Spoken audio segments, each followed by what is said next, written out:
Hello everyone. এখন শীতের সময় আসছে, আমরা ভাবছিলাম কিছু গাছের চারা লাগাবো। তাই আজকে বিকেল বিকেল আমি, মা আর বাবা তিনজন চলে গেলাম আমাদের কৃষ্ণনগরের একটা নার্সারি, নিউ নদিয়া নার্সারিতে। এখান থেকেই আমরা বেশিরভাগ গাছ কিনে থাকি। আসলে এখানে অনেক রকম গাছের অনেক ভ্যারাইটিস রয়েছে।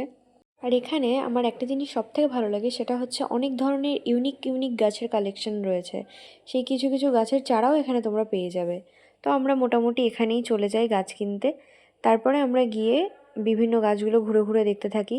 এইটা হচ্ছে আমার প্রিয় ক্যাকটাসের ঘর। এখানে আগে অনেক সুন্দর সুন্দর আরও ক্যাকটাসের কালেকশন ছিল।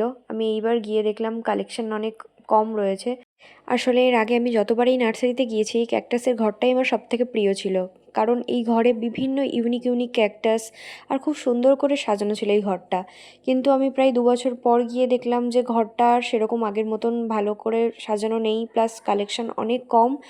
বিভিন্ন রকম গিফট করার মতন অনেক রকম ক্যাকটাস ছিল। মাঝে 2 বছর পড়াশোনার জন্য আমি বাড়ির বাইরে ছিলাম, এর জন্য আমার এই নার্সারিতে প্রায় 2 বছর পরেই যাওয়া। মাঝে আমার এখানে যাওয়া হয়নি, তো আমি এইবার গিয়ে অনেক রকম কালেকশন কম দেখলাম।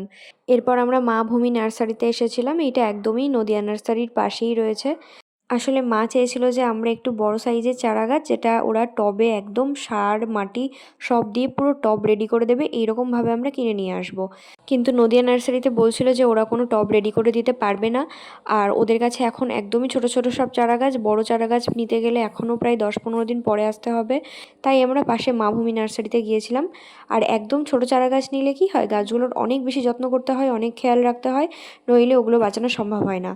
এরপর মা ভূমি নার্সারিতে ওরা বলেছিল ওদের কাছে চারা গাছের সাইজও একটু বড় আছে, আর ওরা আমাদেরকে গাছ রেডি করেও দিতে পারবে। তো ওখান থেকেই আমরা গাছ নিয়েছিলাম। আমরা কি কি গাছ কিনলাম নেক্সট ব্লগে দেখাবো।